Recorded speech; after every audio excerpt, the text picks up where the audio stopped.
welcome to week 1 for this month. We are working on the tune Time After Time by Cyndi Lauper, the one and only.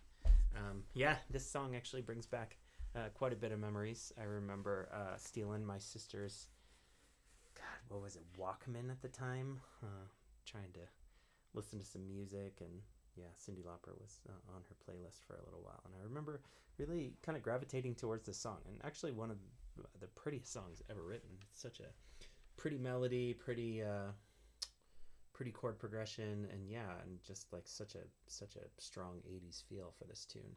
Anyway, we are going to be working on some kind of interesting rhythmic patterns. There's like 3 to learn for this tune, which is way more than we normally kind of get into for a tune, but they're all pretty straightforward, all pretty easy. We're going to focus on just getting the verse and the chorus rhythm down today, and then quite a few chords.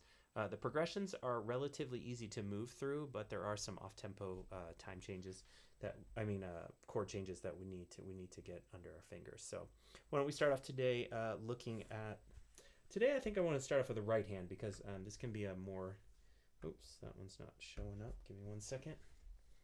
Sorry about that. Little technical issues here. Plug that back in. Hopefully we have a source. Yep, and then we do. Okay, cool. So we'll start off taking a look at this handout. And again, this is usually, this is a little more intimidating than we usually have, because there are 3 rhythms to learn here. Now, one thing that you want to pay attention to is that this little offbeat moment here can feel a little bit tricky, but pretty empty here. Now, one thing you'll want to kind of pay attention to is that this picking pattern we're going to work on in week 2, so that'll be next week. So really we want to get these 2 rhythms down, line 1 and line 2. Now the key here is that if I was to fill in all of these movements, you can kind of see that the missing ones we really need to pay attention to, because we need to feel how the tempo moves, and we kind of need to connect our hand movement with that. So when I play this rhythm, we don't want to sort of freeze at the bottom. 1, 2, like that, right? 1. And on the offbeat, see how my hand froze at the bottom? What we really want to be doing is moving our hand through beat 2, so we're in the right place and the right time to be able to play that up strum, right? So if I'm listening to this rhythm, 1, 2, and 4, 1, and 4, 1, and 4. All right, so let's try that with our right hand. We'll try playing on beat 1, and then right after that, I want to move through the strings, but not touch them, and then catch the upbeat. So 1, miss up, 1, miss up. See how on beat 2, I normally would be playing a down strum, but here I'm not doing it. I'm moving through the strings and then catching the up strum. Ready? 1, 2, and 1, 2, and see how I'm kind of priming my hand by playing on beat 3 and 4, even though I'm not touching the strings. 1, and 1, and, right? Now, what's really great about that consistent movement with our hand is that we train ourselves to be in time, and then what happens is if we want to change the rhythm or add to the rhythm, then our hand is in the right place to do the next movement. So if we look here, we'll see that our last move is a down strum on beat 4, right? So that means if I'm playing 1, I really feel that beat and miss it and catch the up strum. Then on beats 3 and 4, if I'm already keeping time, then all I have to do is really just engage with the strings when I want to hear that sound on beat 4, right? Really that's kind of the crux of what rhythm is. It's keeping your hand moving in a consistent way, connected to the tempo of your music, and then a rhythmic pattern or a strum pattern is really just touching the strings when you want to hear sound, right? 1, 2, 3, 4, my hand is moving, and I just need to touch the strings in the right place. 1, offbeat of 2, and then a down strum on 4, right? So let's see if we can try it together. We'll put the visual up and then we'll take it away. 1, 2, first line, here we go. 1, and 4, 1, and 4, 1, and 4, 1, and 4, 1, and 4, 1, and 4, 1, and 4, 1, 4, my picture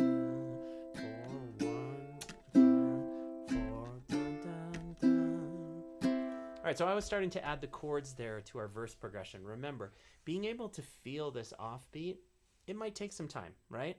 What I really like to do is think about feeling that second beat. And even if I'm not touching the strings there, it's almost like my body can make a sound. I could tap my foot. I could even make a little sound with my mouth. I often do that. One.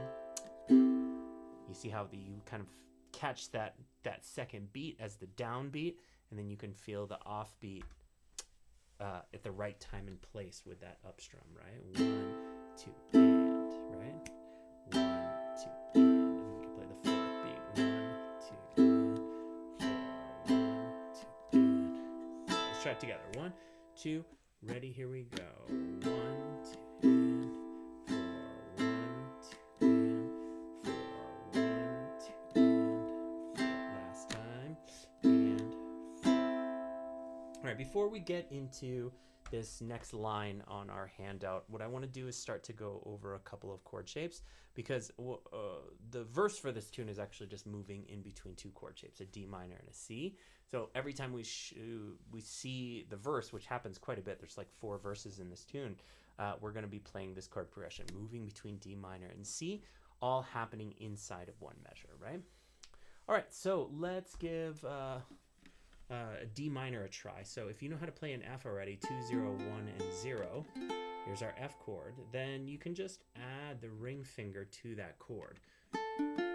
2, 2, 1, and 0, right? 2 on the G string, 2 on the C string, 1 on the E string, and open on the A string. So there is our chord. Now, one thing that you can try is moving to the C chord with the ring finger here. And for those of you with a little bit more time, you can actually modify this so that you're holding a D minor with a bar. See how my middle finger drops and I catch the 2 and the 2 on the G and the C string, 1 on the E string and the open A, and then I can shift to the C chord with my ring finger, right? Just like that. So that's your options. You can play it as a 3-finger chord, or you can play it as a 2-finger chord with that bar on the 2nd fret with your middle finger, right? All right, let's give it a try. Whole notes move between those two chords, D minor and C. 2, 3, 4, D minor, 2, and ready, switch. 2, ready, D minor. 2, ready, switch. Try with that bar I was talking about for people with a little bit more time, looking for a little bit more of a challenge, or the 3-finger chord. And remember, we can look at this as a modification on an F chord if you already know how to play that, and the D minor is a little new to you. You got 2, 0, 1, 0 for your F. Add the ring finger, and you have your D minor, 2, 2, 1, 0. 2, and ready, switch to C. Cool. Now, if we apply our rhythm to that, what we want to... Sorry, give me one sec.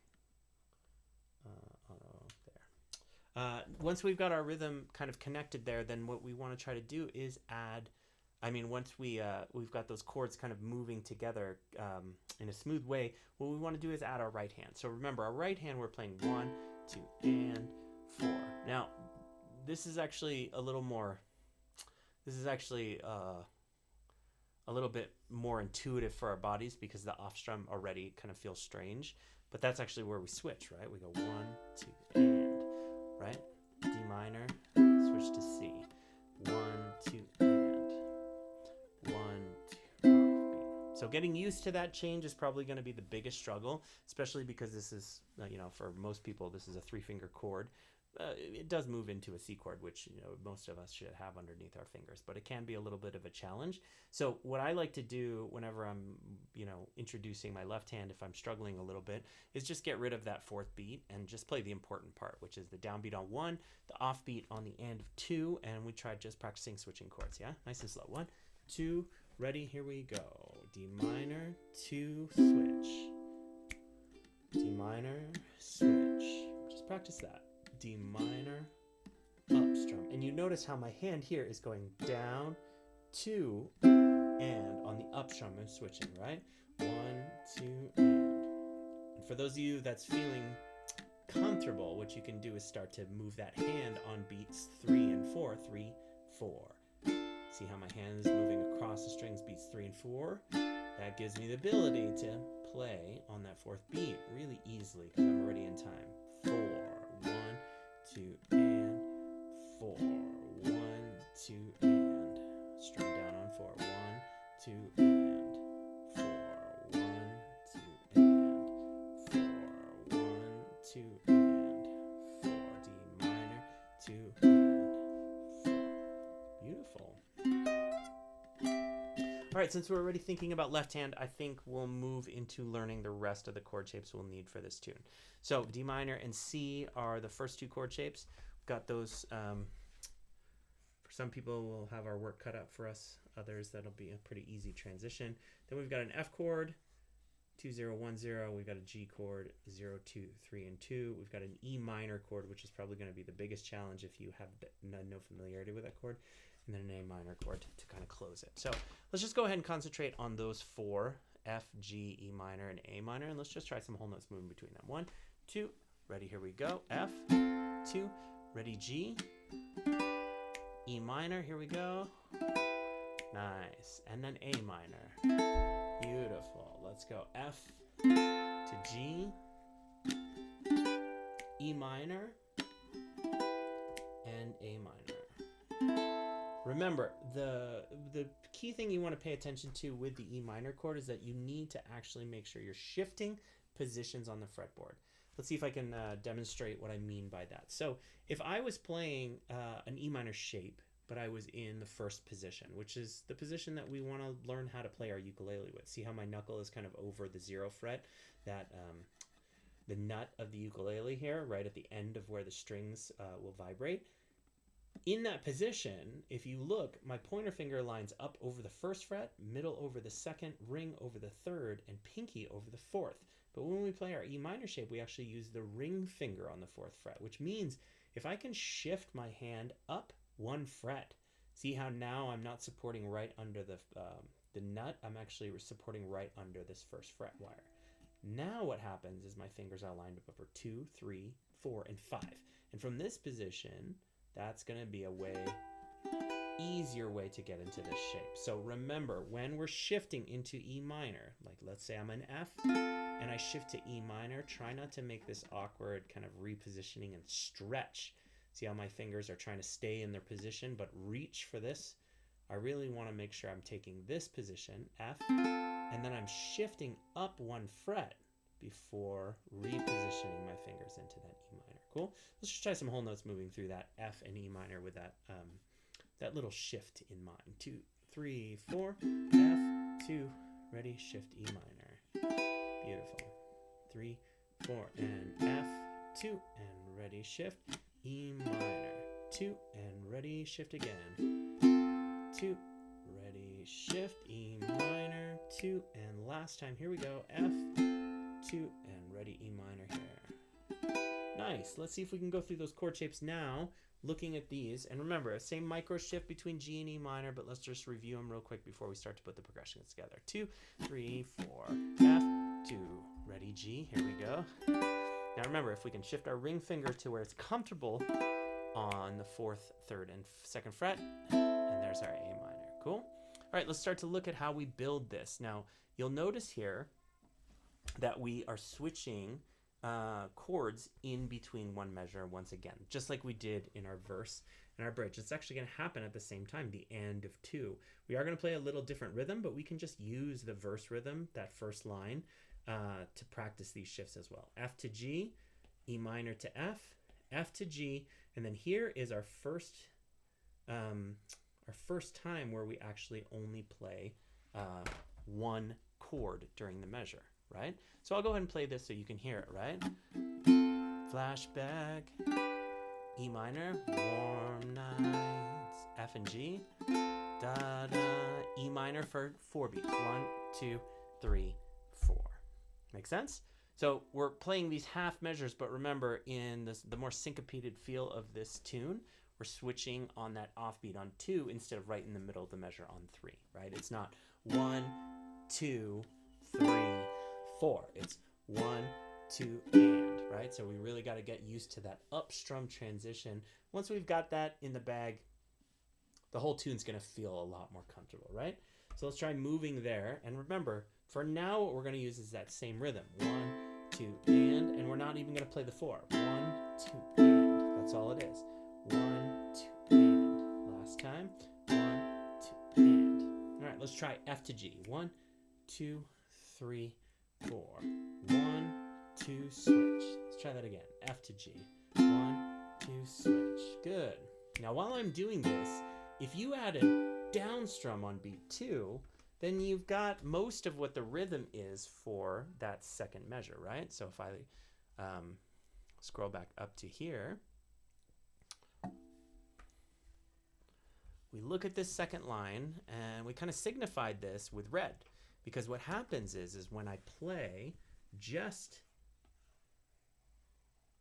those two chords in a measure, like F to G, this is what I'm going to play. It's just this first half and omit this second half. Now, when I play a full measure, like E minor, which happens in the fourth rotation or the fourth measure of this little bridge section, what I'm going to do is add this little up and up, down, up, right? So when I'm switching between the chords halfway, F to G, next chords are E minor to F, right? F to G, and then I play that full rhythm. Make sense? So remember, when I have those half measures, what I'm doing is just this in red, I'm leaving this blank, and then when I have a full measure, like I do in the last part of this bridge, I mean the fourth measure of this bridge, and also in the chorus, we're going to be using this rhythm for that, then I'm going to play this whole line included with this up, down, up. So let's see if we can try that entire line together. Play that same intro, 1, 2, and, just like that. 1, 2, and, right? 1, 2, and, 1, 2, and. Cool. So remember, we're adding that second beat when we move to this bridge. So instead of kind of missing that second beat, 1, and, we're playing 1, 2, and. Cool. So let's try F to G. 1, 2, 3, 4. F to G, and we hold. Now we go E minor to F. 1 to F, right? Now we go F to G, and then full measure on E minor, so that's when we switch rhythms. Nicely done. So remember, this is going to be a little bit of a tricky change, right? E to F. Just make sure you pay attention to that little micro shift down 1 fret to get me in position to make that F chord. Cool. Let's see if we can try this rhythm together. I'm going to show it up here. Let's try just the first half, and then let's try the full thing. Actually, no. I think the full one is going to be a little bit tricky. So first thing we want to do here is play 1, 2, and. Just like that. 1, 2, and. Now, right after that up strum, what we want to do is actually let our hand come down on beat 3, and then we catch the up strum right after it. Let's see if we can try just this sound. 1, 2, and. 2 up strums in a row. 1, 2, and. Just like that. 1, 2, and. Last time. Here we go.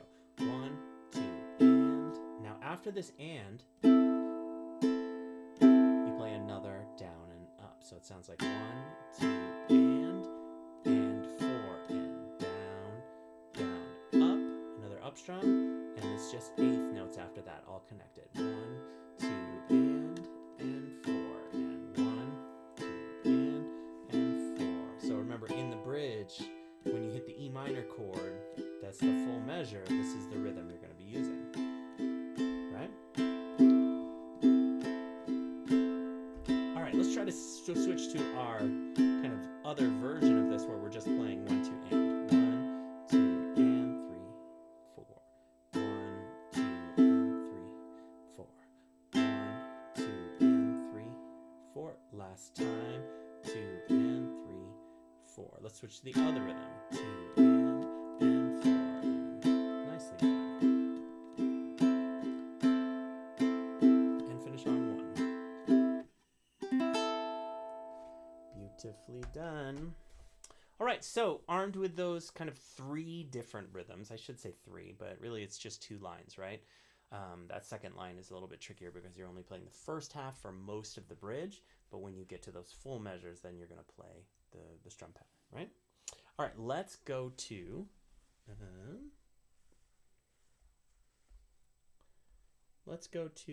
our bridge progression here.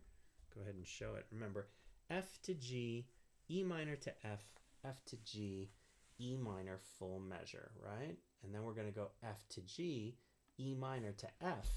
And now this last little F to G, this only happens in the first bridge. So just so you know, every time you're going to play the bridge after this, this is not going to be included in there. Cool? So this little F to G is going to sound a little different. We're going to play it just as half notes. 1, 2, 3, 4. Not really a strum pattern or a rhythm to learn there. We're just holding for 2 counts. 1, 2, 3, 4. Cool? So just to give you a little sound of this bridge, just so you can hear it, we go F, F to G, E minor to F, 4, F to G, switch rhythms, E minor. And then we go F to G, E minor to F. And then our first bridge ending, we go F for 2 beats, G, and then into the chorus. Into the verse. Cool? All right, let's give it a try together. 1, 2, ready, here we go. F to G, beautiful. E minor to F, 3, 4, and F to G. We switch rhythms, E minor, 1, 2, and 4, and F to G, E minor to F. And since we're on the first bridge, we're gonna go F, 2, G, 4, and then we're into our verse section. Cool? Another way you can think about this rhythm is that second line when we play 1, 1, 2, and for our verse, what we're doing is just emptying that out. 1, and, right? We just don't play that downbeat on 2. So let's go ahead and take a look like overview style. Let's see if we can show this handout here. Verse 1 to bridge 1. And remember, bridge 1, you're going to hear this next week when we get into how bridge 2 sounds a little different. This little time after time, or time after is where you're hearing it, right? Suitcase of memories. Then you're going to go time after, sometimes you picture me. Yeah, because this bridge goes into the verse, and that's the only time it does it in the song. Every other bridge will actually lead into the chorus, right? Verse 3. Verse 3 goes into chorus, right? Chorus 3. After bridge 4. So all of these bridges lead into the chorus, which is a little bit of a different transition. Okay? All right, let's go ahead and give it a try from the top. And remember, just 2 rhythms to learn. 5 chords. Not too bad for week 1. Here we go. 1, or no, let's go here. 1, 2, 1, 2, ready, first rhythm. My bed, I hear the clock tick and think of you. 4, caught up in circles, confusion is nothing new. Now we play that second beat. Flashback, all nights, almost left behind. Change rhythms, E minor, full measure. Good. And suitcase of memories, time after. And then we're into verse 2. All right, that is it for this week. Remember, if you're having any, issues with any of these changes, just really try and practice them independently, right? Make sure that you've got these chord transitions down without introducing the rhythm, and make sure you have these rhythms down without having the chords present, right? Just strum the open strings, or you can cover the strings with your left hand to create kind of a muted sound. Yeah, and if you do have any further questions, you can leave them in the comments, or feel free to reach out. Shoot me an email, ukuleleinspired@gmail.com. Nice seeing you all. Yeah, we'll see you next time. Take care. Bye-bye.